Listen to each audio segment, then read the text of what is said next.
সৰ্থেবাৰী সভাৰ ফালৰ পৰা মই সকলোকে নমস্কাৰ জনাইছোঁ। আৰু আজি আমাৰ সভাৰ প্ৰথমটো দিন। আজি প্ৰথমতে আৰম্ভ হ'ব সভাৰ চাইনা দিয়া পৰ্বটো। আমাৰ যিটো আমাৰ এই খালীবিলাক জেগাবিলাক দেখিছে মন্দিৰৰ আগত, তাত মানে কি 5 খেলৰ মানুহে লগ লাগি বৃহৎ প্ৰকাণ্ড আকাৰত মানে কি ইয়াতে চাইনা দিয়া হয়। ধুনীয়াকৈ চাইনা দিব। এতিয়া অনুষ্ঠানটো চলিব, আৰম্ভ হ'ব। আৰু আবেলি 5 বজাত ভঁৰাল ঘৰত অক্ষয় বন্তি প্ৰজ্বলন কৰা হ'ব। আৰু সন্ধিয়া 6 বজাত নাম কীৰ্তন ঢুলীয়া বেণ্ড পাৰ্টিৰ শোভাযাত্ৰাৰে গোসাঁই বিগ্ৰহ উলিওৱা পৰ্বটো আছে। মানে সন্ধিয়াকৈ গোসাঁই, আমাৰ যিটো গোসাঁই উলিওৱা বুলি কয় কথিতত, গোসাঁই উলিওৱা পৰ্বটো আছে। ধুনীয়াকৈ একদম বেণ্ড পাৰ্টি ঢুলীয়া এইবিলাক চব ধুনীয়াকৈ নাম কীৰ্তন কৰি একদম গোসাঁইবিলাক উলিয়াই অনা হয়। আৰু তাৰপিছত নিশা 8 বজাত বাটচৰাত গোসাঁইৰ বিগ্ৰহ আদৰণি আৰু মণিকূটৰ বেদীত বিগ্ৰহ স্থাপন কৰা হ'ব। সেইটো খুব ধুনীয়া ভাল লগা এটা পৰ্ব। যদি আপোনালোকে ওচৰতে আছে বা আহিছে যদি সৰ্থেবাৰীলৈ, তেতিয়াহ'লে এই অনুষ্ঠানটো চাব, বৰ ধুনীয়া, ভাল লাগে একদম। উখল মাখল পৰিৱেশ হৈ উঠে একদম। আৰু 9 বজাত সভাৰ মেলৰ অন্তিম অধিৱেশন আৰু সভাৰ বৰঙণি গ্ৰহণ কৰা হ'ব। আৰু 10 বজাত পৰ্ব ৰাখিছে কৈহাটীৰ কামৰূপীয়া সাংস্কৃতিক ঢুলীয়া দলৰ ঢোলবাদন আৰু চং প্ৰদৰ্শন। আৰু নিশা 12 বজাত আছে অগ্নিশিখা ভ্ৰাম্যমাণ নাট্য দলৰ যাত্ৰা অভিনয়। আৰু এইটো আমাৰ সৰ্থেবাৰীত নিয়মেই, ৰাতি 12 বজাতহে যাত্ৰা দলক মঞ্চস্থ কৰিবলৈ দিয়া হয়। আৰু এটা কথা, আপোনালোকে হয়তো দেখিছে খালী জেগাবিলাক দেখিছে চাগে, দোকান ইমানেই, কিন্তু ইমান দোকানে নহয়, ইয়াতকৈ আৰু ডাবুল আহিবলৈ দোকান আছে ইয়াতে। যিখিনি দোকান দেখিছে সেইখিনি মাত্ৰ আহিছে জাষ্ট তেওঁলোকে, আৰু বহুত দোকান এতিয়া সোমাব, দোকান এতিয়া বনোৱাই নাই, বহুত জেগা খালী পৰি আছে। আধাতকৈ বেছি দোকান এতিয়া আহিবই আছে চাগে। যিমানবিলাক দোকান আহিব, আহিলে আপোনালোকে দেখিব যে ইয়াত থিয় দিবলৈ জেগা নোহোৱা হ'ব, ইমান মানে কি ভৰপূৰ হৈ যাব একদম। আপুনি দেখিলে আচৰিত হ'ব, গোটেই এদিনতে আপুনি দোকান চোকান শেষ কৰি চাই শেষ কৰিবলৈ টানেই হয়, ইমানখিনি দোকান ইয়াতে সোমাবহে। এতিয়া যিখিনি দোকান আহিছে তেওঁলোকে জাষ্ট দোকানবিলাক বনাব ধৰিছে, তেওঁলোকে বস্তুবিলাক ভৰাব ধৰিছে। আৰু বহুত দোকান দূৰৰ পৰা গাড়ীৰে এতিয়া আহি আছে, তেওঁলোকে আহিব, দোকান বনাব, ভৰাব। আজিৰ দিনটো ধুনীয়াকৈ ক্লিয়াৰ কৰি কালিৰ পৰা ধুনীয়াকৈ তেওঁলোকে দোকান ৰাতিপুৱাৰ পৰা ষ্টাৰ্ট কৰি দিয়ে। আজিৰ দিনটোত মানে দোকানবিলাক বনাইহে তেওঁলোকে। গতিকে আপোনালোকে হয়তো খালী দেখি মানে ভাবিছে চাগে দোকান ইমানেই, কিন্তু ইমানখিনি দোকান নহয়, ইয়াতকৈ বহুতখিনি দোকান আহিবলৈ এতিয়াও বাকীয়েই আছে। আৰু অহাকালিৰ দিনটো হৈছে এটা মুখ্য দিন, কাৰণ অহাকালিৰ দিনটোৰ কাৰণে বহুত মানুহে বহুত দূৰণিৰ পৰা আহে, বহুত মানুহে আশা কৰি থাকে, বহুত মানুহে হয়তো সেৱা কৰিবলৈ ইচ্ছা কৰি থাকে, চাকি বন্তি প্ৰজ্বলন কৰিবলৈ ইচ্ছা কৰি থাকে। গতিকে সেই দিনটো কালি।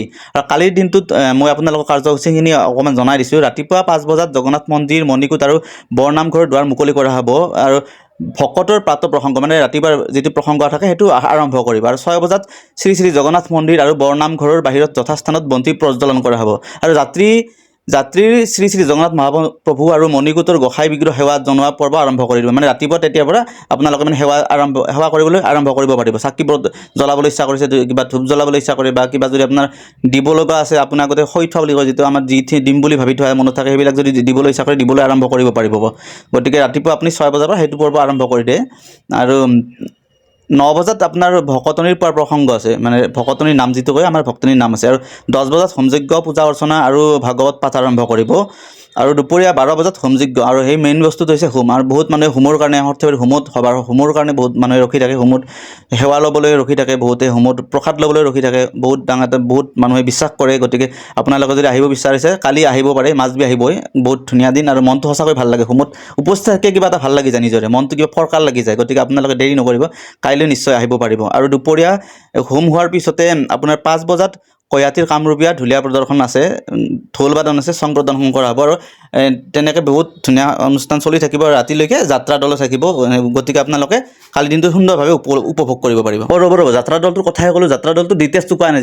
যাত্ৰা দলটো আহিব আপোনাৰ চামতাৰ পৰা আহিব, এইটো মা কুসুম মিনি থিয়েটাৰ। আৰু মা কুসুম মিনি থিয়েটাৰৰ প্ৰযোজিকা হৈছে আমাৰ মৰমৰ বৈজন্তী বালা বাইদেউ, আৰু তেওঁ ভ্ৰাম্যমাণ থিয়েটাৰত অভিনয় কৰিছিল। আৰু আপোনালোকক জনাবলৈ সুখী যে তেওঁ আচলতে আপোনাৰ ভ্ৰাম্যমাণ জগতৰ এটা উজ্জ্বল তাৰকা, জীৱেশ্বৰ ডেকাৰ ছোৱালী হয় তেওঁ।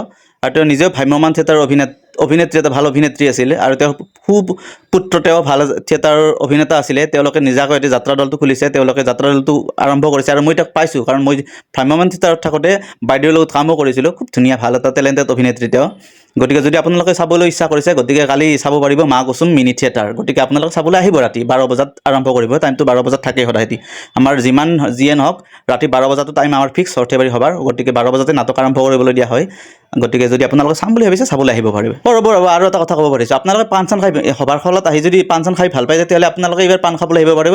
আমাৰ সৰ্থেবাৰী সভাৰ খলত মন্দিৰটোৰ ফালে থিয় দিলে আপোনালোকে ৰাইট চাইড যিটো কৰিব, ৰাইট চাইডৰ কণাটোত আমাৰ মৰমৰ পাম্পা ভাইটিৰ দোকানখন পাব, পাণৰ দোকান। আৰু পাম্পা ভাইটি কৈছে বোলে এইবাৰ ফায়াৰ পাণ বনাব, ফায়াৰ পাণ আৰু ভেৰাইটি ষ্টাইলৰ কিবা কিবি পাণ বোলে বনাব। গতিকে আপোনালোকে যদি পাণ খাবলৈ বিচাৰিছে পাণখন খাবলৈ আহিব পাৰিব। মোকো কৈছে বোলে পাণ বনাই খুৱাম কালি, মই কৈছোঁ মই পাণ নাখাওঁ, হ'লেও আহিম দে এনে ফুৰিবলৈ। গতিকে যদি আপোনালোকে আহিব খুজিছে আহিব পাৰে এবাৰ। আজিলৈ ইমানতে এৰিছোঁ। এৰাৰ আগতে কেৱল এটা কথা কৈছোঁ যে আমাৰ সৰ্থেবাৰীৰ সভাখন 7 ফেব্ৰুৱাৰীলৈ চলি থাকিব। গতিকে আপুনি যদি চাম বুলি ভাবি আছে তেতিয়াহ'লে 7 ফেব্ৰুৱাৰীলৈ আপুনি অহাৰ সময় থাকিব। গতিকে আপুনি মিছ নকৰিব, নিশ্চয় আহিব, আপোনালোকক নিমন্ত্ৰণ জনালোঁ। আৰু এটা কথা কৈছোঁ যে 7 ফেব্ৰুৱাৰীত আপোনাৰ সাংস্কৃতিক সন্ধিয়া আছে। সাংস্কৃতিক সন্ধিয়াৰ বিশেষ আকৰ্ষণ সঞ্জীৱ বৰা, খুব ধুনীয়া ভাল গায়ক, গতিকে চাবলৈ আহিব। ধন্যবাদ।